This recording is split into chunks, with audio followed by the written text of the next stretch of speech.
नमस्कृत्य नरं चैव नरोत्तमं देवीं सरस्वतीं व्यासं ततो जयमुदीरयेत्। ओम नमो भगवते वासुदेवाय, ओम नमः पितामहाय, ओम नमः प्रजापतिभ्यः, ओम नमः कृष्णद्वैपायनाय, ओम नमः सर्वविघ्नविनायकेभ्यः।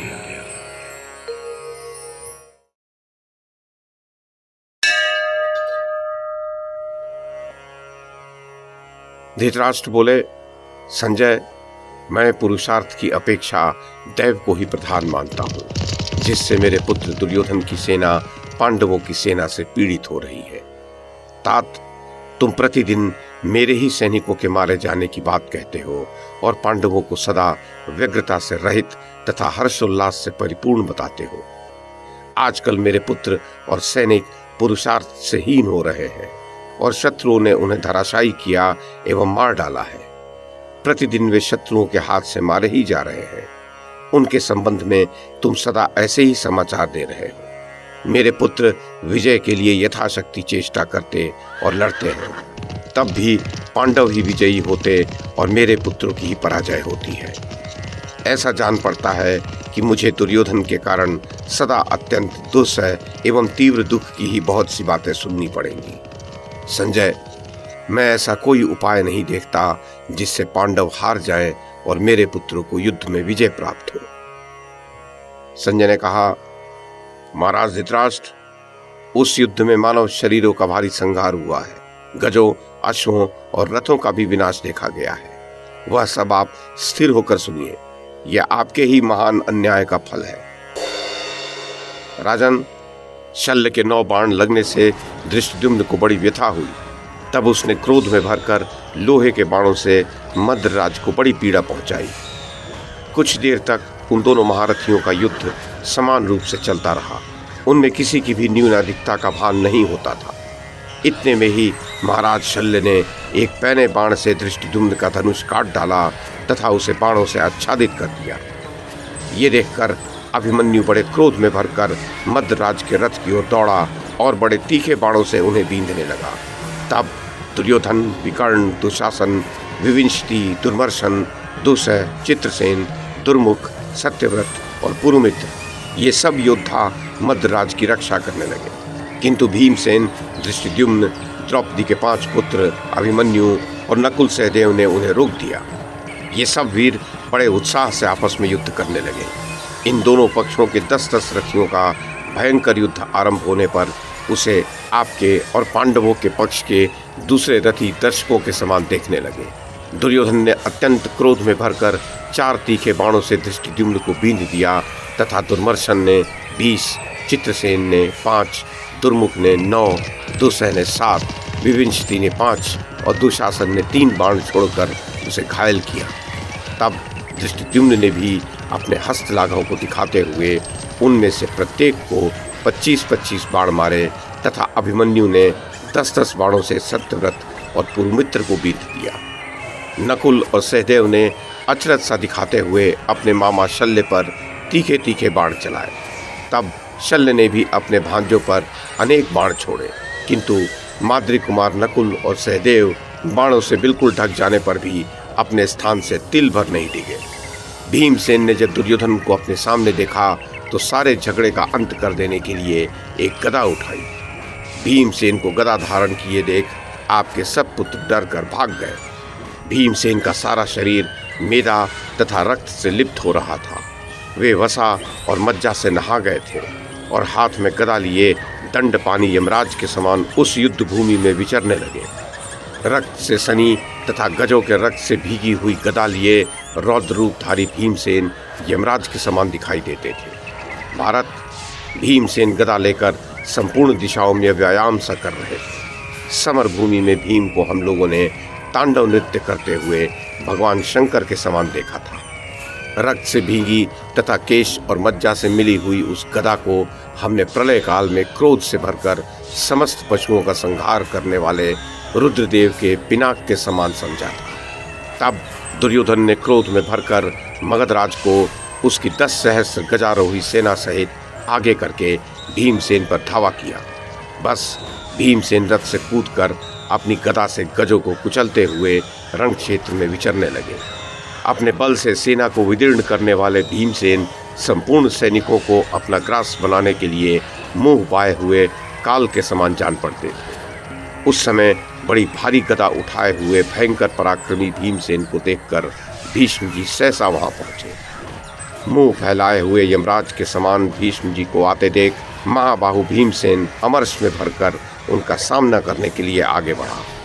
उस समय शिनी वंश के प्रमुख वीर सत्य प्रतिज्ञ सात्यकी अपने सुदृढ़ धनुष से शत्रुओं का संहार करते और आपके पुत्र की सेना को कपाते हुए पितामह भीष्म पर चढ़ गया। सात्यकी को उस समय आपके समस्त सैनिक गण रोक न सके। केवल अलम्बुश नामक राक्षस ने उस समय उन्हें 10 बाणों से घायल किया। तब शिनी के पौत्र ने भी उस राक्षस को 4 बाणों से बींधकर प्रतिकार लिया और रथ के द्वारा भीष्म पर धावा किया। उस समय भीमसेन की हृदय दहला देने वाली दहाड़ सुनकर सब गज शून्य से हो गए। तब द्रौपदी के पुत्र अभिमन्यु, नकुल, सहदेव और दृष्टिद्युम्न ये पांडव पक्ष के वीर भीमसेन की पीछे से रक्षा करते हुए अपने पैने बाणों से मागधी सेना के गजारोही वीरों के सिर काटने लगे।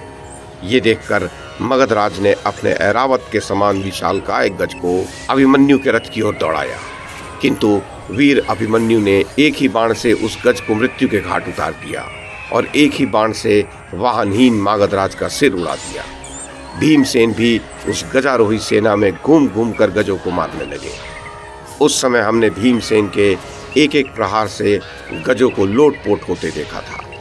क्रोधातुर भीमसेन की चोट खाकर वे गज भय से इधर उधर भागकर आपकी ही सेना को रौंदे डालते थे। उस समय अपनी गदा को सब ओर घुमाते हुए भीमसेन ऐसे जान पड़ते थे मानो साक्षात शंकर ही रणांगन में नृत्य कर रहे हो। उसी समय सहस्रों रथियों सहित आपके पुत्र नंदक ने अत्यंत कुपित होकर भीमसेन पर आक्रमण किया। उसने भीमसेन पर 6 बाण छोड़े तथा दूसरी ओर से दुर्योधन ने 9 बाणों से उनके वक्ष स्थल पर वार किया। तब महाबाहु भीम अपने रथ पर चढ़ गए और अपने सारथी विशोक से बोले, देखो, ये महारथी धृतराष्ट्र पुत्र मेरे प्राणों के ग्राहक होकर आए हैं, सो मैं तुम्हारे सामने ही इनको समाप्त करता हूँ। अतः तुम सावधानी से मेरे अश्वों को इनके सामने ले चलो। महाराज धृतराष्ट्र, सारथी से ऐसा कहकर उन्होंने 3 बाण नंदक की छाती में मारे। दुर्योधन ने भी 60 बाणों से भीमसेन को और 3 से उनके सारथी को आहत कर दिया। फिर 3 पैने बाण छोड़कर उसने हंसते हंसते उनका धनुष भी काट डाला। तब भीमसेन ने एक दूसरा दिव्य धनुष लिया और उस पर एक तीखा बाण चढ़ाकर उससे दुर्योधन का धनुष काट डाला। दुर्योधन ने भी तुरंत ही एक दूसरा धनुष लिया और उससे एक भयंकर बाण छोड़कर भीमसेन की छाती पर चोट किया। उस बाण से व्यथित होकर भीमसेन रथ के पिछले भाग में बैठ गए और उन्हें मूर्छा आ गई। महाराज धृतराष्ट्र, भीमसेन को मूर्छित देखकर अभिमन्यु आदि पांडव पक्ष के महारथी असहिष्णु हो उठे और दुर्योधन के सिर पर पैने पैने शस्त्रों की भीषण वर्षा करने लगे। इतने में ही भीमसेन को चेत हो गया। उन्होंने दुर्योधन पर पहले 3 और फिर 5 बाण छोड़े। उसके पश्चात 25 बाण राजा शल्य को मारे। उनसे आहत होकर मद्रराज रणभूमि छोड़कर चले गए। तब आपके 14 पुत्र सेनापति सुषेण, जलसंध, सुलोचन, उग्र, भीमरथ, भीम, वीरबाहु, अलोलुप, दुर्मुख, दुष्प्रधर्ष, विवित्सु, विकट और सम भीमसेन के ऊपर चढ़ बैठे। उनके नेत्र क्रोध से लाल हो रहे थे। उन्होंने एक साथ ही बहुत से बाण छोड़कर भीमसेन को आहत कर दिया। आपके पुत्रों को अपने सामने देखकर महाबली भीमसेन उन पर इस प्रकार टूट पड़े जैसे भेड़िया पशुओं पर टूटता है। फिर उन्होंने गरुड़ के समान लपककर एक पैने बाण से सेनापति का सिर काट डाला, 3 बाणों से जलसंध को आहत करके यमपुर भेज दिया, सुषेण को मारकर मृत्यु के घाट उतार दिया, उग्र का मुकुट और कुंडलों से विभूषित सिर काटकर पृथ्वी पर गिरा दिया तथा 70 बाणों से वीरबाहु को उसके अश्व, ध्वजा और सारथी सहित धराशायी कर दिया। इस प्रकार उन्होंने भीम, भीमरथ और सुलोचन को भी सब सेनानियों के देखते देखते यमराज के घर भेज दिया। भीमसेन का ऐसा प्रबल पराक्रम देखकर आपके शेष पुत्र भयभीत होकर इधर उधर भाग गए। महाराज धृतराष्ट्र, तब भीष्म जी ने सब महारथियों से कहा, देखो ये भीमसेन धृतराष्ट्र के महारथी पुत्रों को मारे डालता है। अरे इसे फौरन पकड़ लो, देरी मत करो। नरश्रेष्ठ, भीष्म जी का ऐसा आदेश पाकर कौरव पक्ष के सभी सैनिक क्रोध में भरकर महाबली भीमसेन के ऊपर टूट पड़े। उनमें से भगदत्त अपने मदोन्मत्त गज पर चढ़े हुए सहसा भीमसेन के पास पहुंचे। वहां पहुंचते ही उन्होंने बाणों की वर्षा करके भीमसेन को बिल्कुल ढक दिया। अभिमन्यु आदि वीर ये सब नहीं देख सके। उन्होंने भी बाण बरसाकर भगदत्त को चारों ओर से आच्छादित कर दिया और उसके गज को आहत कर डाला। किंतु भगदत्त के हाँकने पर वह गज उन महारथियों के ऊपर ऐसे वेग से दौड़ा मानो काल से प्रेरित यमराज ही हो। उसके उस भीषण रूप को देखकर सब महारथियों का साहस ठंडा पड़ गया और उन्हें वह असह्य से जान पड़ा। उसी समय भगदत्त ने क्रोध में भरकर एक बाण भीमसेन की छाती में मारा। उससे घायल होकर भीमसेन अचेत से हो गए और अपने रथ की ध्वजा के झंडे का सहारा लेकर बैठ गए। ये देखकर महाप्रतापी भगदत्त अत्यंत उच्च स्वर से सिंहनाद करने लगा। भीमसेन को ऐसी दशा में देखकर घटोत्कच को बड़ा क्रोध हुआ और वो वहीं अंतर्ध्यान हो गया। कुछ ही काल पश्चात उसने कायरों का भय बढ़ाने वाली अत्यंत दारुण माया प्रकट की। वो आधे निमेष में ही भयंकर रूप धारण करके दृष्टिगोचर हुआ। घटोत्कच अपनी ही माया द्वारा निर्मित कैलाश पर्वत के समान श्वेत वर्ण वाले ऐरावत गज पर बैठकर वज्रधारी इंद्र के समान वहां आया। उसके पीछे अंजन, वामन और उत्तम कांति से युक्त महापद्म ये 3 दिग्गज और थे, जिन पर उसके साथी राक्षस सवार थे। राजन, वे सभी विशालकाय दिग्गज तीनों स्थानों से बहुत मत बहा रहे थे और तेज, वीर एवं बल से संपन्न तथा महाबली और पराक्रमी थे।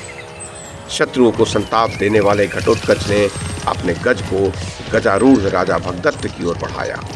वह उन्हें गज सहित मार डालना चाहता था। महाबली राक्षसों द्वारा प्रेरित अन्यान्य दिग्गज भी, जिनके 4-4 दंत थे, अत्यंत कुपित हो चारों दिशाओं में टूट पड़े। वे सब के सब भगदत्त के गज को अपने दांतों से पीड़ा देने लगे। वह बाणों से बहुत आहत हो चुका था, अतः उन गजों द्वारा पीड़ित होने पर वेदना से व्याकुल हो उच्च स्वर से चित्कार करने लगा। उस चित्कार को सुनकर भीष्म ने द्रोणाचार्य तथा राजा दुर्योधन से कहा, इस समय महान धनुर्धर राजा भगदत्त हिडिंबा के पुत्र घटोत्कच से युद्ध करते करते बड़ी आपत्ति में फंस गए हैं। इसी से पांडवों की हर्ष ध्वनि और अत्यंत भयभीत हुए गज का रोदन शब्द सुनाई दे रहा है। इसलिए चलो हम सब राजा भगदत्त की रक्षा करने के लिए चलें। यदि उनकी रक्षा न की गई तो वे बहुत जल्द प्राण त्याग देंगे। देखो वहाँ बड़ा ही भीषण और रोमांचकारी संग्राम हो रहा है। अतः वीरों, शीघ्रता करो, देरी मत करो, आओ अभी वहाँ चले। भारत, भीष्म जी की बात सुनकर सभी वीर भगदत्त की रक्षा के लिए भीष्म और द्रोण के नेतृत्व में चले। उस सेना को देखकर प्रतापी घटोत्कच विद्युत की कड़क के समान उच्च स्वर से गरजा। उसकी वो गर्जना सुनकर भीष्म जी ने द्रोणाचार्य से कहा, मुझे इस समय दुरात्मा घटोत्कच के साथ संग्राम करना उचित नहीं जान पड़ता, क्योंकि वो बड़ा बल वीर संपन्न है और उसे अन्य वीरों से सहायता भी मिल रही है। इस समय तो वज्रधर इंद्र भी उसे जीत नहीं सकेगा। अतः अब पांडवों के साथ युद्ध करना ठीक नहीं होगा। बस आज यही युद्ध बंद करने की घोषणा कर दी जाए। अब शत्रुओं के साथ हमारा संग्राम कल होगा। महाराज धृतराष्ट्र, कौरव लोग घटोत्कच के आतंक से घबराए हुए थे ही, इसलिए भीष्म जी की बात सुनकर उन्होंने युक्तिपूर्वक युद्ध बंद करने की घोषणा कर दी।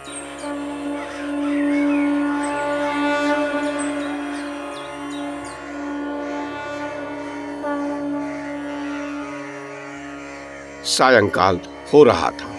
कौरव लोग पांडवों से पराजित होने के कारण लज्जित होकर अपने शिविर पर लौट गए और पांडव लोग तो भीमसेन और घटोत्कच को आगे करके प्रसन्नता से शंख ध्वनि के साथ सिंहनाद करते हुए अपने शिविर पर गए।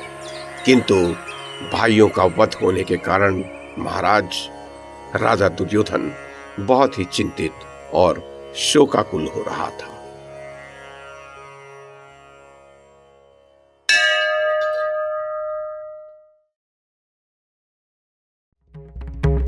YouTube के माध्यम से महाभारत की कथा को एक श्रृंखला के रूप में प्रस्तुत करने का हमारा ये प्रयास यदि आपको सराहनीय लगा हो तो कृपया इस कड़ी को लाइक और शेयर करें, चैनल को सब्सक्राइब करें और बेल आइकन को दबाएं। साथ में अन्य लोगों को भी देखने के लिए प्रेरित करें।